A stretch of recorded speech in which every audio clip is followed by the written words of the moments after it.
Okay, welcome to this recorded quick video on a quick scene.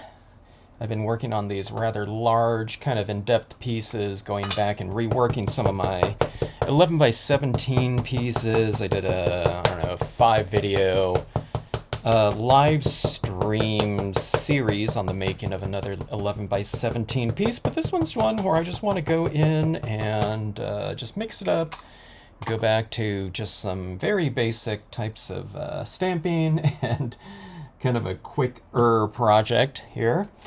What I have is a piece of 5 by 17 cardstock. On this one, you can pretty much use whatever type of cardstock you want. I'm going to use colored pencils on it, so your glossy cardstock might not be the best for it, but go ahead and use a semi-gloss or a piece of matte cardstock, a white piece of paper, really whatever you want, okay?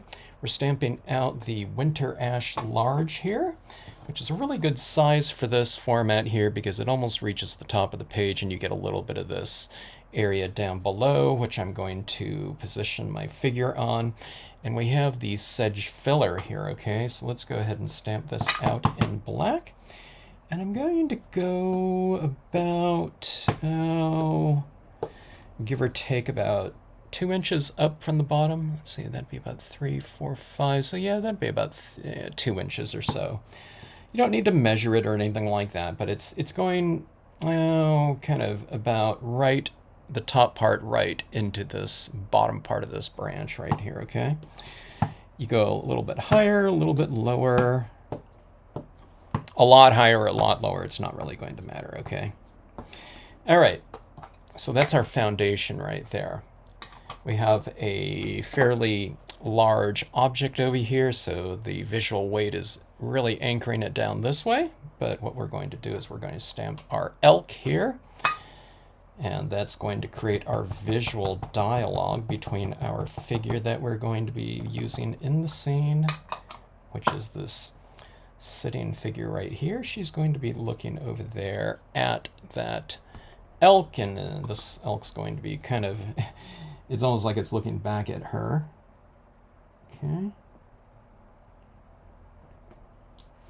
About 1.5 inches from there. You can just set it down in the grass more. If you stamp it up a hit, you know, a little bit higher, and it's not like in the grass or on top of that little ridge there, just take this again and then just stamp this a little bit higher up there so that it's standing in the grass.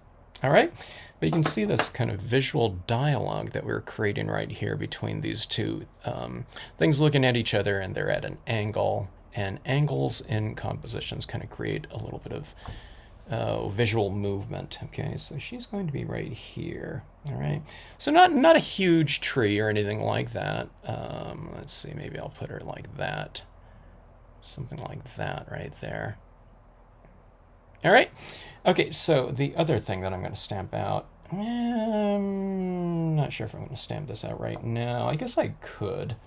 This is Nature Always Wears the Color of the Spirit, Ralph Waldo Emerson quote. And the thing that's going to get some color in here is this tree. So, you know, what we're saying, you know, or whatever, is that, you know, these two figures in here have a, you know what I mean, colorful spirit here. Now I'm going to do this one in black. You can do this in a color if you want to. Maybe whatever colors are present in the tree you can kind of reflect in this. Man, now that I'm saying that, maybe I want to do that or get a little bit of a color in there. Decisions here. I think I'm going to try that here. So I have a little bit of a purple pen here, or it is purple, and I'm going to get a little bit of purple on the tops of this, on the tops of these lines here, okay? So hopefully it looks a little violet and then transitions down in black on the base of them, okay? I don't know if it's going to show up. It might look all black, you know, because I didn't really remove too much of the black just before adding that in there, but let's take a look.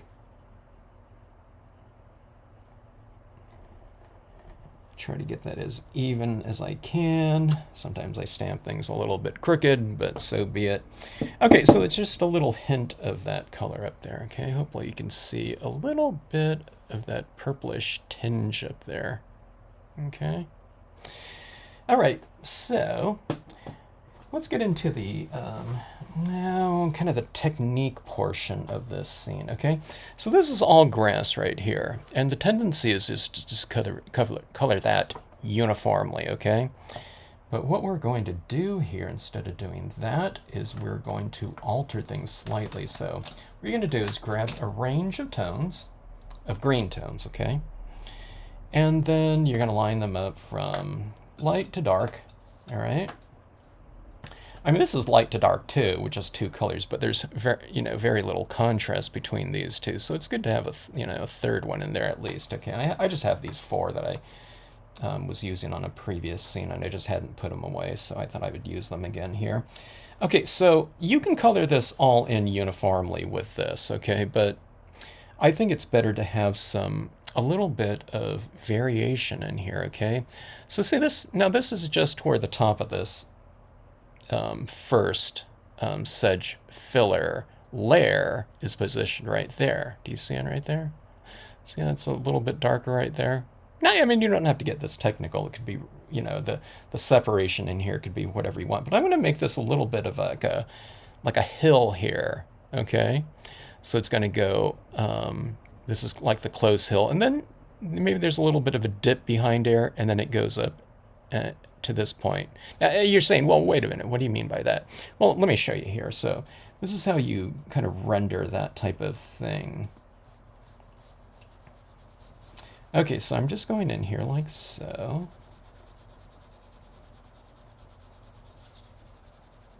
Okay. And then, see, I'm starting up here, and I'm applying a little bit more of this. You see how this is a little bit darker up here and lighter down here? Now go really light. Go with like a really light touch right here. Like I'm not applying any pressure to this at all. You can, if you too heavy-handed, some people say, hey, Kevin, I'm too heavy-handed. Well, then hold it like this. Okay, and that's how they teach you to hold your pencils and kind of charcoal in art school. Now that's not as comfortable for me, you know what I mean, as this, but you could do something like that. Okay, now I'm going heavier again right here, okay? So that's going for a little bit darker, lighter, darker, and then I'll go lighter down here, okay?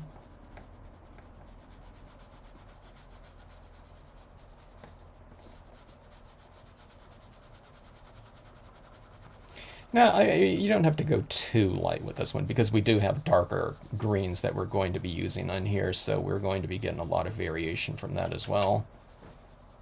Don't worry about a perfectly gradated thing, too. I mean, you can have, darker areas. Here, I'll go with a little bit of darker thing right here, so there's just a little bit of variation, like right in there, too. Okay.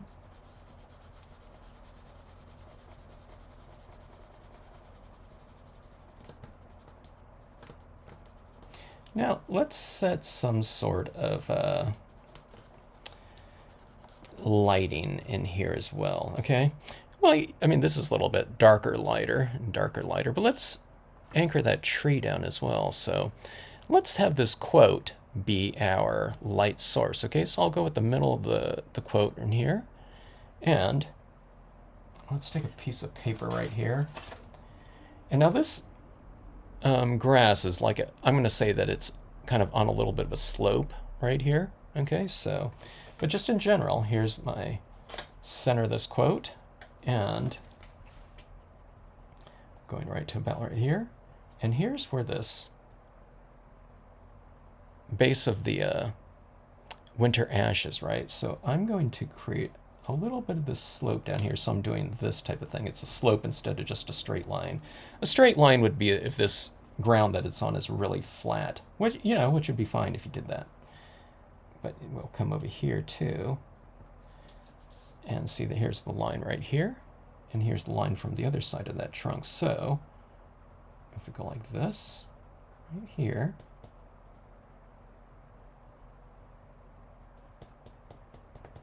you see where that kind of looks like it's you know, casting a shadow. And, okay, now this elk right here is casting a little bit of a shadow too, so I'll go like this, and, you know, you don't really need this for this, but lines, but I'll just put a little bit of a shadow like this. And the shadow's not going to extend really far because, you know, this object is more distant from us, so I'll just go like that. All right, so it's a little bit darker right there. That becomes more distinct later on when we use the darker tones, okay? So let's develop this little ridge line a little bit more and transition that tone. I don't think, see, this is like some kind of complicated thing right here. This is not. This is going from dark to light and dark to light like that, okay? Some people can't put on the brakes. It's like they make everything kind of uniformly colored in. And that's fine too. That's kind of like more like a coloring book style of coloring. In coloring for lighting, you're really coloring less because I'm not applying that same amount down here. There's very little of this green, okay? So all it is just variation, and wherever you've left your light, this is light up here too, you know what I mean? But down here, within a certain field or area, if you just leave some areas lighter, then it looks like lighting. And it's no different than anything around us, okay? Like my hand here. Skin tone's roughly the same tone, but you know what I mean? My hand in shadows is not, you know, it's a different tone, so we shade certain areas to make things look more like volumes instead of flat. When you color in things uniformly, it flattens it out, okay? Which is its own aesthetic too, which is not bad. But if you want to make things look a little bit more three-dimensional in a very easy way, just vary your lighting, okay? Here's another color right here. This one's a little bit more of a, looks like it's a little bit more of a yellow green, warmer green. It's a little bit darker, I think, though. Maybe it's the same value, but this one's a little bit more yellowish, I guess. Okay, that's all we need to do right here. We're going with our next tone. I can't tell which one of these is darker than the other, so you go with either one. It's not complicated, okay? Or overly technical, okay? I'm adding my little shadow down beneath this elk. Now this paper is not a matte, so I'm not getting a tremendous buildup of tone here, you know, because this paper is fairly sealed off. So papers with a little bit more tooth are papers that you can go with a kind of a thicker coating of colored pencil because there's texture to it.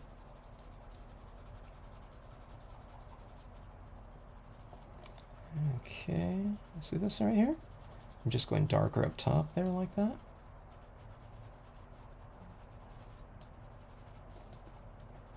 And let's develop our shadow a little bit more. I don't need the ruler anymore because, you know, I showed the angle that we're going to be doing it at. So I just kind of fill that in like that with some additional tone. And let's go to our darkest green right here. And you just add this to the darker areas. And then, you know, you transition it. So I'm going like this, a little bit darker, and then I transition it like that. Okay?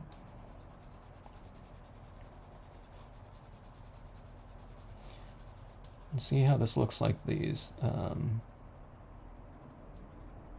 of two like ridges right here. Now I'm going to use some white pigment ink down here to make it look like a, kind of like a misty morning or something like that. I'm going to fill in a little bit more right in here, but I'm doing it with a very light touch of this darker green. So I don't want it, I decided, that's a little bit too white in there, so I'm just filling in a little bit more.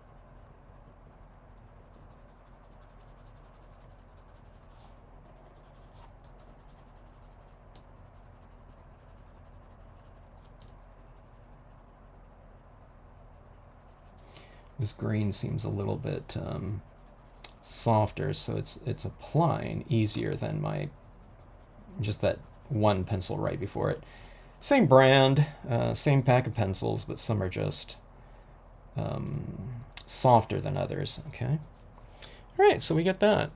So see that lighting kind of happening throughout the piece? Let's go a little bit darker down here just for some variation. Like I said, it doesn't have to be exactly, light, dark light, dark light. You can come in here and, alter some areas a little bit more to get a little bit more variation in there. Like about like so. Maybe out on the outer perimeters. We'll add a little bit more tone.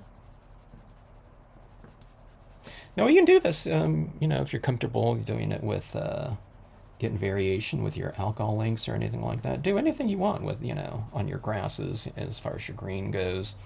I think some alcohol inks with some colored pencil on top really make a great combination. You can do that. All right, let's see. Here's black. Now let me work with my black on some of these deeper shadow areas, okay? So go a little bit up here. Just go with a really light touch and see if you like it. Then you can add more.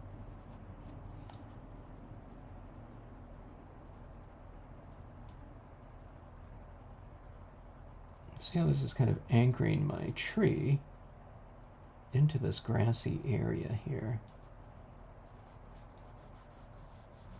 Now, I don't necessarily want black grass or something like that, but see that shadow now? And we'll take a look and see what she's going to look like right here. All right, so let's start addressing our tree. I'm going to add in a little bit of foliage. I have my 2 to 3 millimeter acrylic paint pens here. We're going to be using some greens and some purples right here. Pinks maybe. Yeah, pinks too. And I'll use my white right over the top of them to make it look real kind of airy. Let's see on our deer in the background. Let's get a little color in them. Go for a little bit of like a brownish tinge maybe, like this. I tell you what, since I did that in a little bit of brown like that, let's bring a little of this brown into this grass. I like using browns in my grasses to make the greens a little bit more of an earthy green. And plus, when you do something like this, you create,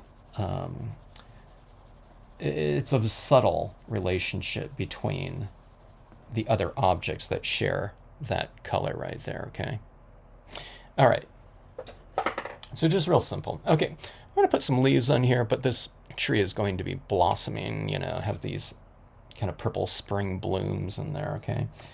So I'm just going in here like so.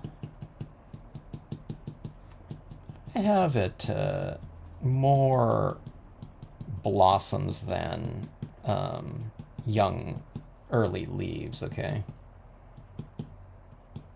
So I won't do too much of this green.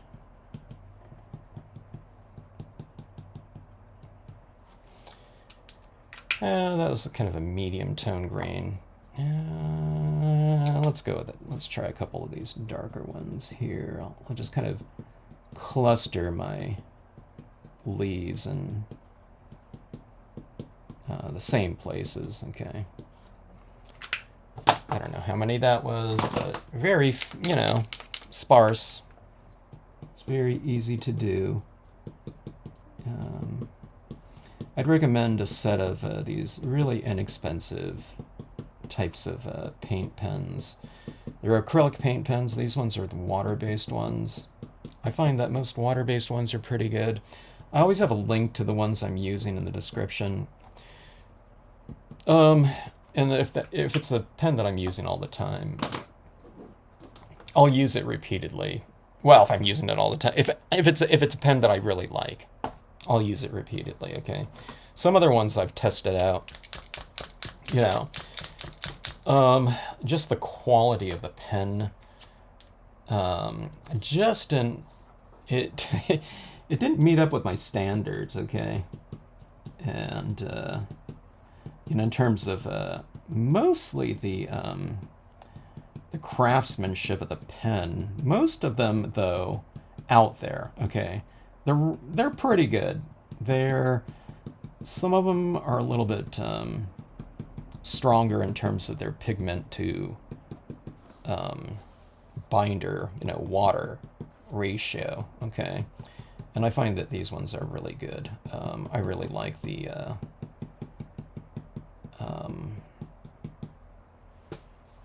I already had the name of them. Emojis. The emojis are really good, but these S-Sphy or whatever, I don't know. The name drives me nuts because it can't even pronounce it. These ones seem really good in terms of the ink density. Okay, they're just richer pens. But one of them I didn't use for a little bit of, I don't know, a couple weeks or something like that. And when I started writing it with it, it was kind of dry on the tip, so you have to kind of scribble off the dry part, and then it releases back into the reservoir, and it's flowing in terms of whatever capillary action or whatever you call it. Anyway, okay. So some pinks right on top of here, and I'm adding the pinks kind of roughly where I did the purple. Okay. This one's more of a plum.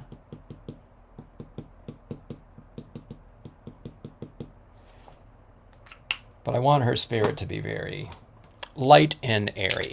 Nature always wears the colors of the spirit, so when you have a little figure in there, it's kind of you're kind of referring to the the figure as well, or the animal, as much as like things that are colored here.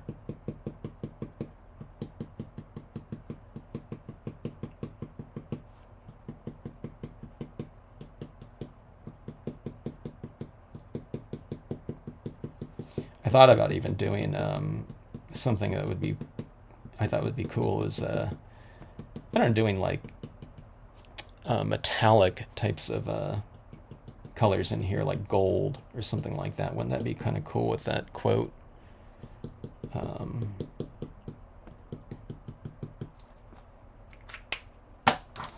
You can add foliage with any color that you want. On a bare tree. So sometimes the bare trees are they're kind of more universal than a tree with a lot of leaves on it, unless you want to get the leaves done in a print like my aspens. I don't want to have like a skeleton tree of aspens. I guess you could, but then you would be dependent on like using the pen for everything. But on a leafless tree like this, it's really, you can do anything you want, and it's left up to the interpretation of the stamper. So always kind of fun to do.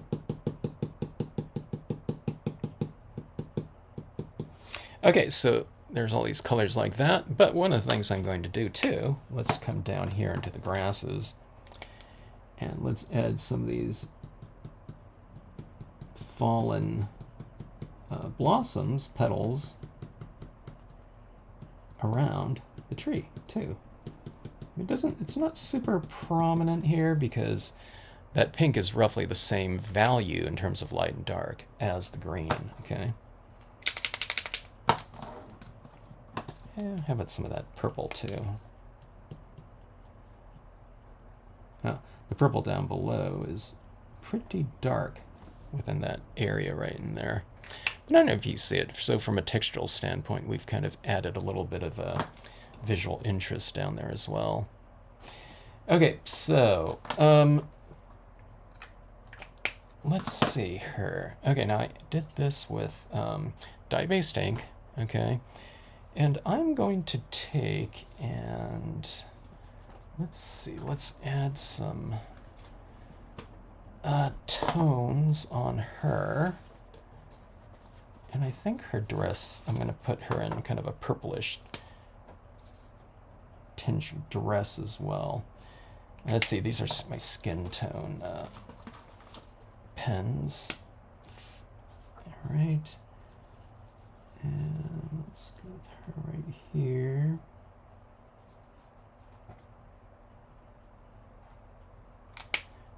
And let's get some variation on her.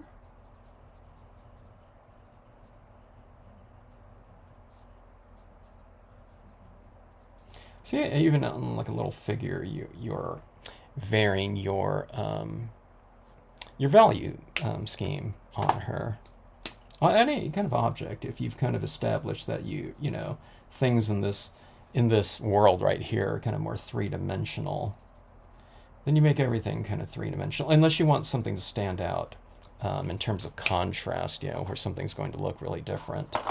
You know what I mean? Everything looks flat, then you have one thing really three-dimensional, or everything's three-dimensional and you have one thing flat, kind of for emphasis, which is a cool way to work too.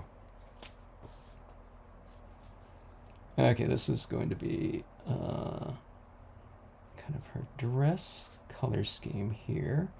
I'm going to match her with the tree a little bit more than, than just leaving her just any color. Or you can do things too. I mean, this is not how you always have to work. Sometimes you might want to do something like a complementary color, to emphasize again, to have something stand out by contrast. There's no rules here in, stamping or art or, anything like that.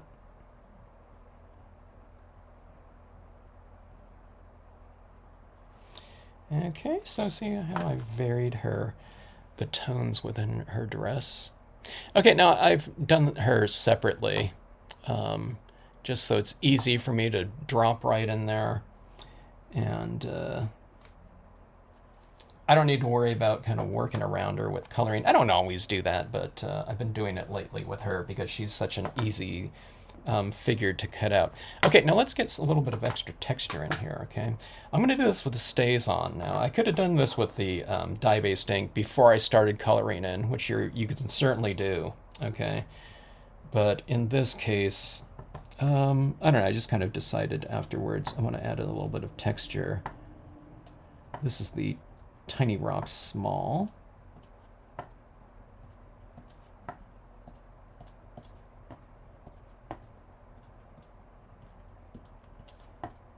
And I like these rocks in grasses. Sometimes I don't use quite as many.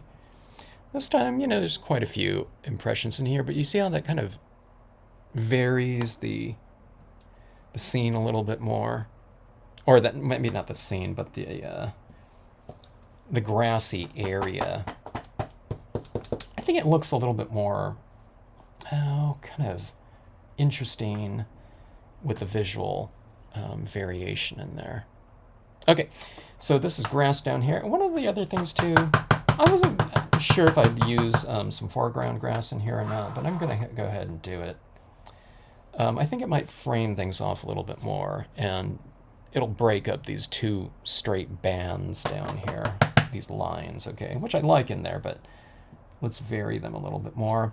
I'm not going to stamp it where she's going to go, though, okay, so I'm just stamping this out right here on the edges, but you see how this is going up through my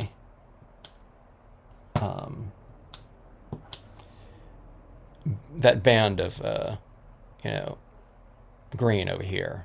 Okay, so it kind of breaks that up a little bit, softens it up, and see how this is now it softens this up like this. It's more of a rounded looking edge like that, just with those corners. Okay, these two were basically like rectangles, like super long rectangles that way. Okay, let's get her positioned.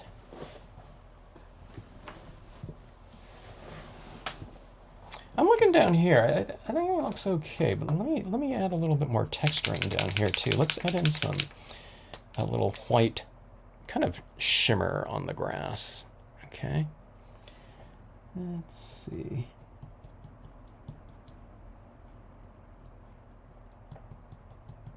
See, I added those little black dots with the or textures with the Tiny Rock Small. I think this will be good to go in here and give a little bit of this complementary texture too. It kind of makes the grasses shimmer with, I don't know, kind of morning dew maybe.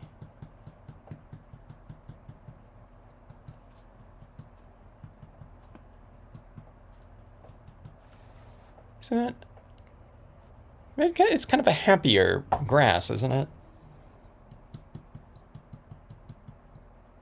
Now, if you just add like a couple dots in like one area, it might look really funny. So you kind of have to do it overall in terms of a kind of a textural theme. Okay, so I'm adding some more of this into the tree as well. All right, let's get her situated.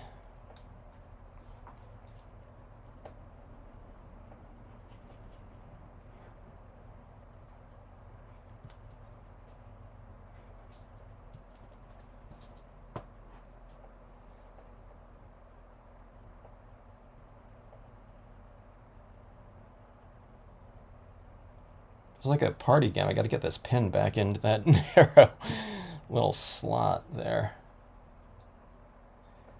Okay, let's see. Let's position her about like so.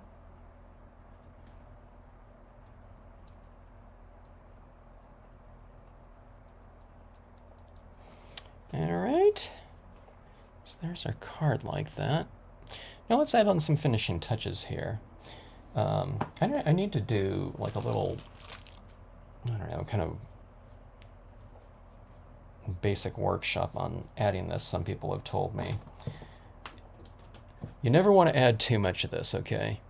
And you kind of want to apply it sparingly. That's where people just cannot get that, right?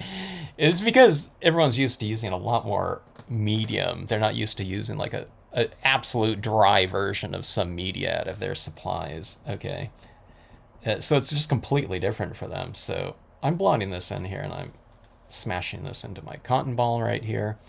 And what you absolutely want, okay, I think it's time that I get another, this is my demonstration piece is kind of filled up here. Okay, this is just a piece of some black cardstock, matte cardstock. Okay, so see this right here? Now my pad's kind of dry right here. I keep one that's that I use for my cotton, you know, that I apply with a cotton ball, and I have another Brilliance white. Use your hero hues, you know, anything like that, okay? Doesn't have to be Brilliance in this case. Brilliance needs to be used on some things that I'm doing, you know, like foils and things like that. But see this, it's, I don't know, I tapped in here like 20 times and it's like that, okay? So it's not a big slathering of it. So imagine that the sensibility is kind of like you're applying like a powder down on this, okay? Like a really thin powder, okay? Here, let me do this right side up here. I can access it better the other way, but let's go like this. Okay, so at the base of this elk, okay, now I can barely see it right here, okay? In fact, I can barely see it, and I'm sitting right in front of it, okay? Smash this down a little bit more here. I just inked up a little bit more because I took most of it off. Okay, now see that right there? It looks like that elk is standing in a little bit of mist. Now, I know you can barely see it still, and, you know, it's still a very light touch here. So smash this down. Okay, you want a nice flat applicator. It starts to fray when you dip it into this. It starts to pull, and you got this frayed kind of mess like that. So you take your pad, smash down like that, okay? And you're also smashing some of that ink back into the applicator too, the cotton ball. 100% cotton ball. Don't use the synthetics. They don't work for this, you know, for this type of thing.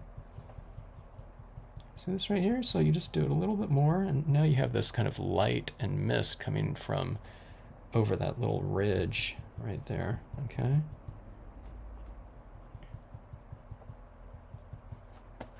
Now we don't want to apply this while the ink is wet, okay? You know, on this case, I stamped that elk, you know, a little while ago, and I've also added all this pigment ink, colored pencil down in this area right here. But now, see this area that I've retained a little bit of this lightness down here? I've added it up here. Now I'm going to add it down here. Like this. Okay, so you add the white where you've retained the white of the paper. Okay. Now the white of the paper was up here, and I'm coming down in that darkness. So those are options as far as, you know, where you can add it, where it's kind of naturally added. You can add it in other areas sometimes too, but for the most part, it looks best where white meets darker. Okay.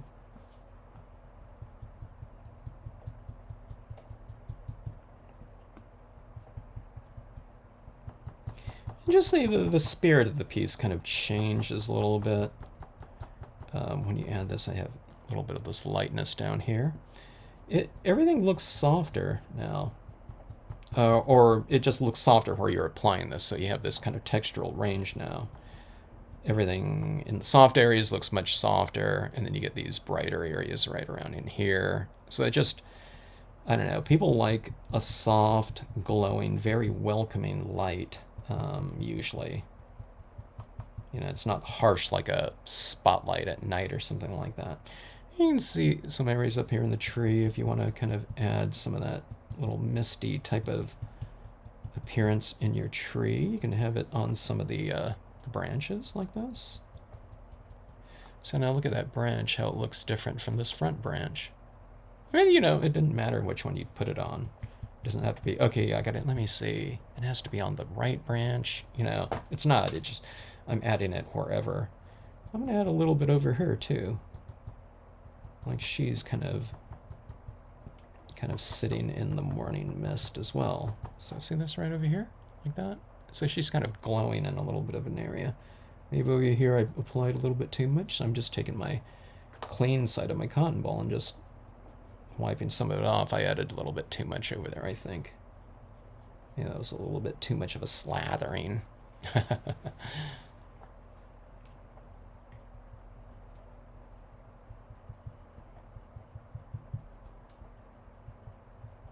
Okay. So we have that right there.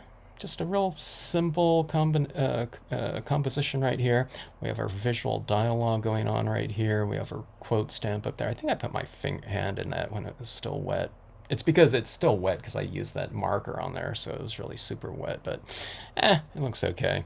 All right, so I'm going to mat this on some type of paper. Here's a little bit of a blue. That looks okay. I don't know. I'll figure it out. I'll show you what I come up with here. Maybe something... I don't think I have any pink, like a little bit of a pink border or something like that, or green, you know, would be good, and then maybe a darker perimeter or something of that sort. Or maybe we'll go a little bit more exciting with like metallic gold or something like that, you know. I'll figure it out. Okay, I went with a gold border around here. It's like a 1/4 inch or something like that, really simple. Okay, now, since I've done that, I don't need to do anything more, but I do happen to have these amethyst little crystals, okay? So we have that little purple color scheme in here, and I thought that would be a fun addition in here to kind of match the, you know, the border around here in terms of kind of the reflective quality of it. I'm going to keep it real simple, and I'm going to go with a really small version of these crystals. All right, I won't go, I'm not going to overkill here, but let's just add, okay, I'm not going to be able to see these, I don't know, I'll just add in a bunch of these dots right now. I'll hold it at an angle and I'll see if I can see the glue dot. Something that's really hard to see the glue dots after you position them. I'll give myself some options. Some of these I might not hit with a crystal. I'm finding that little needle a little bit easier. Okay, let me get a bunch of these out right now. I just do that and I kind of hope that they land kind of upright, or a bunch of them will. In theory, maybe half of them would. All right, I have my trusty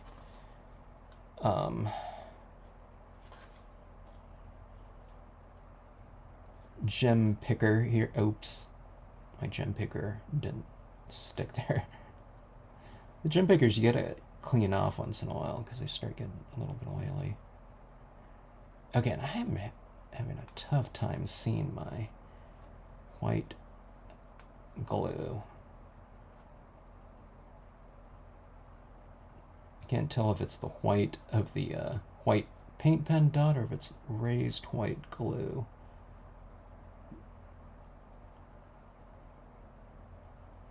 Okay, there we can see. I start seeing it really good, and then it's like, you gotta be able to recognize it from the dot. The white paint pen dot.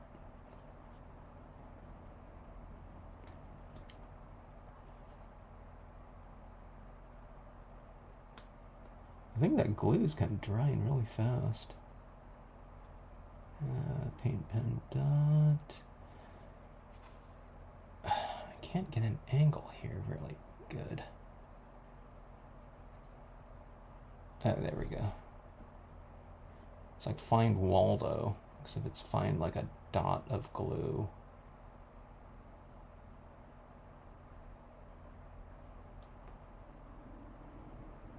Got it.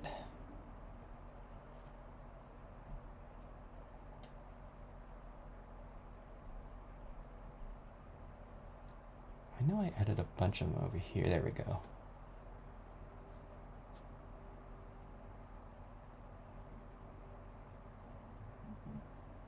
Okay. Maybe some of them are really obvious, but you kind of have to move it around a little bit.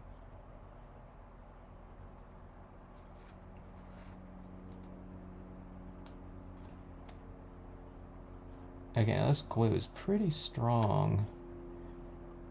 I had some glue before and it didn't work very well for this purpose.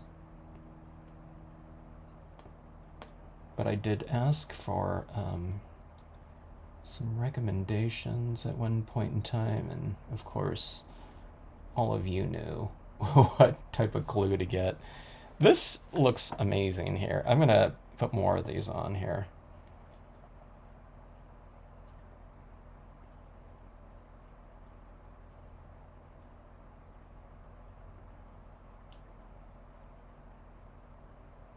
You're saying, yeah, Kevin, you're adding like too many. Just do a few, then you'll be able to remember where they are. Which is probably so.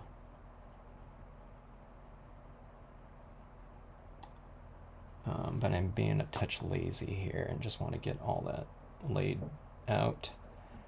Okay, let's see. All these are upside down here. There we go. Right side up again.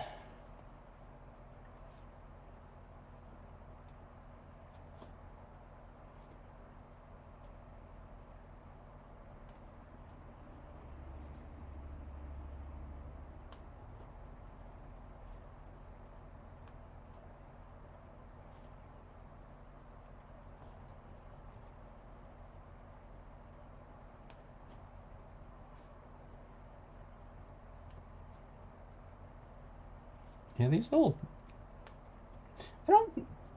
I really like Amethyst, in terms of just a color, or the stone. I always like the color purple. But I don't know if I've used these very much. But on this one, I like it because it's really kind of subtle. And they don't stand out until you kind of move it around a little bit, and it kind of twinkles, especially against all those other dots in there. Maybe that's why. It's already kind of very textured in here, so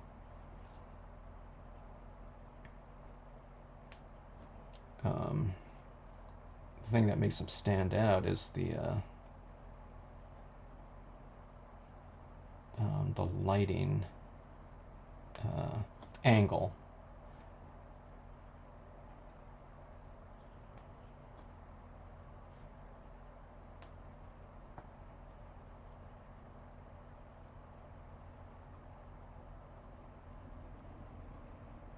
Is that the last of my glue? Here we go.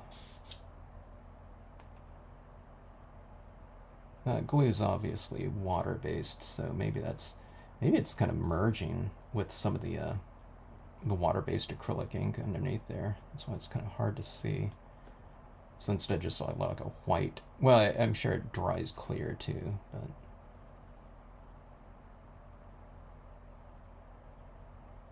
I think I got them all. It's like I want to keep adding more and more to this.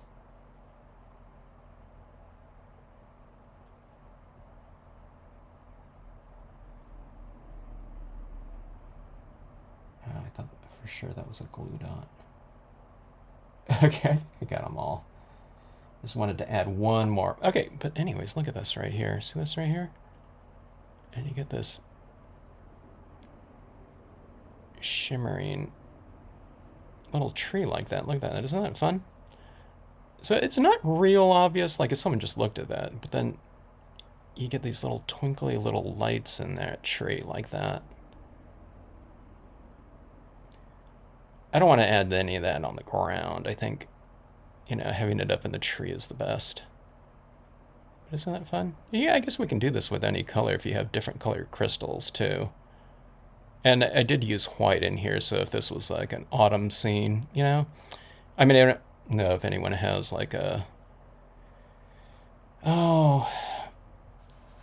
what's that yellow color? Amber, like amber crystals or something like that. But you can always use clear, for any kind of universally applicable color with any, color that you're working with. But these purple ones really worked out for me in here. I guess you can intersperse too if you have like amethyst and clear or something like that, but I'll just leave it at that on this one. I think that I don't know. I think that I think it strengthens the quote here too. Nature always wears the colors of the spirit. So having this kind of more reflective and exciting tree here, you know what I mean? Because it says the spirit, so we want it. It should be something kind of dynamic with the spirit of this this individual here. Okay, so I'm going to add a little bit more sparkle down here in this grass, in terms of whatever the reflections of the dew, morning dew here.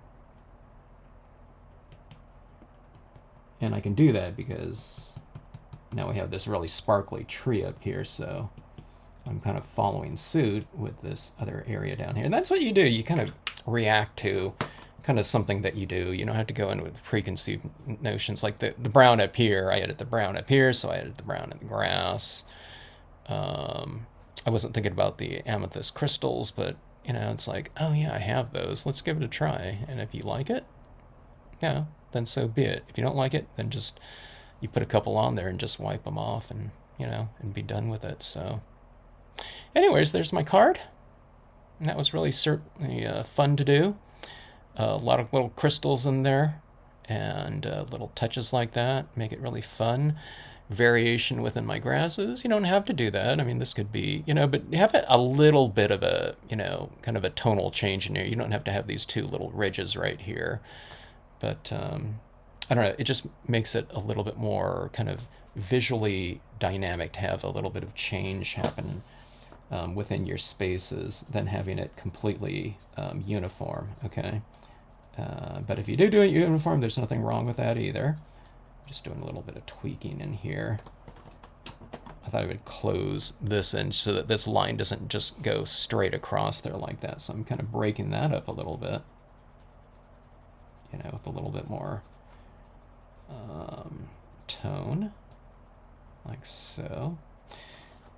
Oh, yeah. So I didn't do this here too. So she's sitting there, and it stands to reason that she would be casting a little bit of a shadow too, right? So I'm going to put a little bit of a darker green right next to her. It would have been easier to do it under, before I, set her down in here, but let's just add a little bit down right now. Here's a little bit of black, making it look like a darker green. I don't want to make it look black, but a little bit of a darker kind of anchoring value right at the base of her. And again, that kind of sits her into the setting a little bit more, right? So there we go. The Amethyst spirit of Amethyst spirit. Out of focus. All right, here we go. In focus. And I'm going to finish with this video out of focus here, but there's my little reflective types of things in there. It kind of brings the thing alive. Am I going to have to start using amethyst little crystals on all of my trees like that? I don't know, but maybe in purple trees. All right, folks, thanks for watching. Hope you enjoyed it. If you enjoyed this video, hope you like and subscribe and comment below. Thanks so much for watching.